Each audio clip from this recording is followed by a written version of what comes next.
Nathalie, félicitations. Donc, vous avez été désignée responsable marketing communication de l'année. Quelque chose qui ne voit rien au hasard. On va découvrir un certain nombre d'actions. Mais tout d'abord, quelques mots sur votre cabinet Danjean Associés.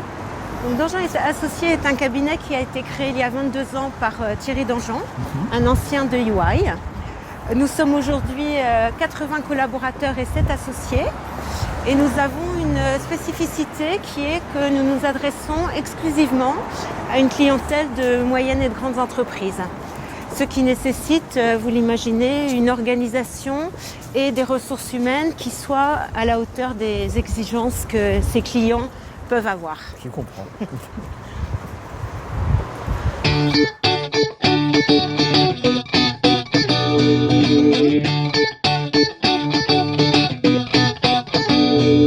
Alors, écoutez, déjà deux premières questions.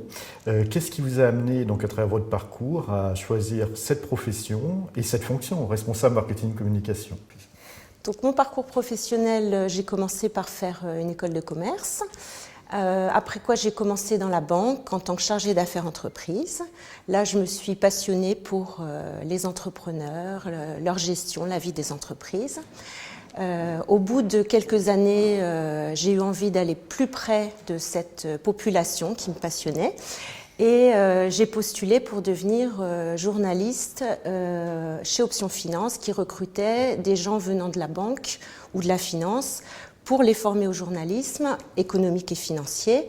Et donc, je suis entrée comme ça dans la profession de journaliste. J'ai passé dans cette profession une vingtaine d'années que j'ai adoré et au cours desquelles je suis allée dans plusieurs médias et de 2000 à 2013 j'ai travaillé au magazine L'Entreprise qui était un magazine destiné aux entrepreneurs, aux dirigeants d'entreprise et dans ce cadre nous interviewions des chefs d'entreprise, mais aussi leurs conseils, bien entendu, pour pouvoir donner des conseils de gestion, de finances. Et dans ce cadre, donc, j'ai interviewé beaucoup d'experts comptables, profession numéro 1, profession préférée des chefs d'entreprise. Donc, dans ce cadre, j'ai interviewé plusieurs fois Thierry Danjean pour qu'il donne des conseils à nos lecteurs. Et en 2013, Thierry Danjean m'avait proposé un entretien dont je ne connaissais pas l'objet. Et il m'a dit qu'il voulait créer un poste de directrice de la communication et qu'il me le proposait. Donc j'ai accepté avec enthousiasme.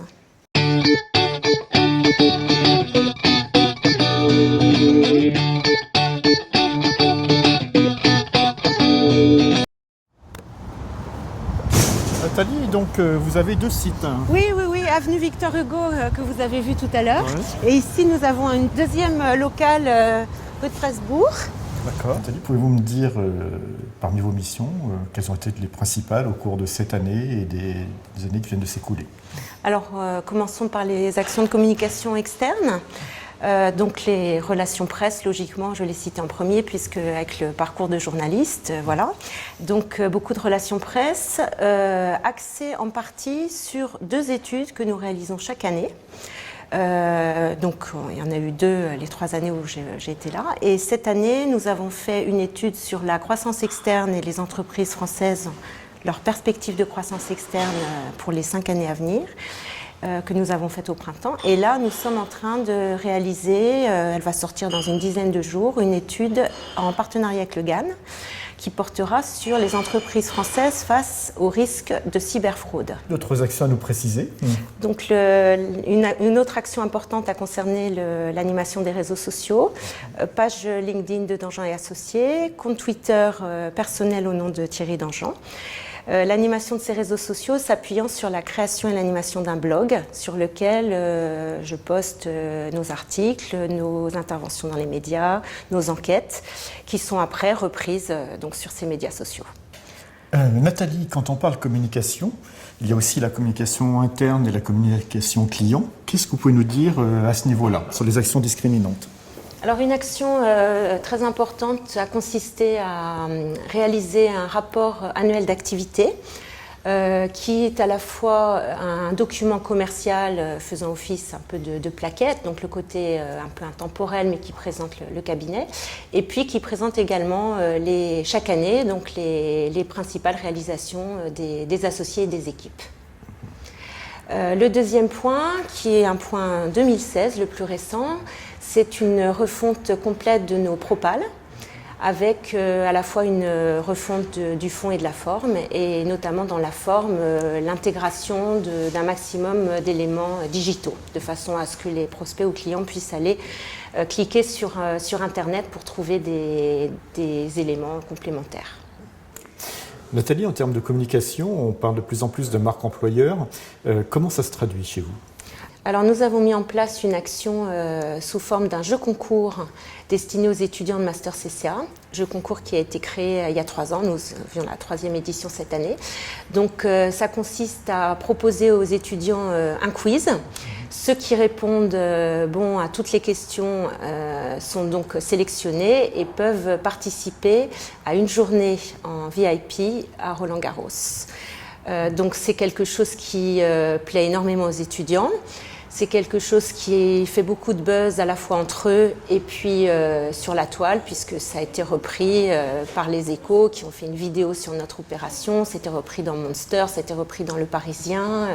Voilà, donc c'est une action qui nous apporte un capital sympathie important de la part des étudiants. Nathalie, donc on voit que le titre de responsable marketing communication de l'année ne doit rien au hasard, sur du Cali, sur du Conti. D'autres éléments sur le Conti, vous pouvez nous préciser ? Alors en termes de réseaux sociaux, c'est le dernier point, nous avons actuellement 3700 followers sur le compte Twitter. Nous avons à peu près 350 followers de notre page LinkedIn.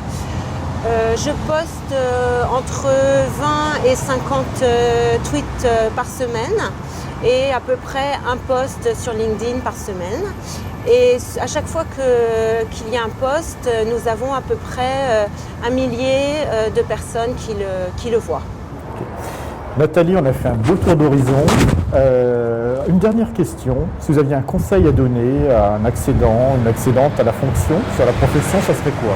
Alors il y a une chose qui me paraît très importante à dire et que j'essaye d'appliquer en permanence. C'est à chaque fois qu'on s'apprête à mener une action de communication, quelle qu'elle soit, se mettre à la place de son destinataire. Et ça, c'est valable aussi bien pour les journalistes que pour les étudiants en expertise comptable, que pour les clients, les prospects et les collaborateurs.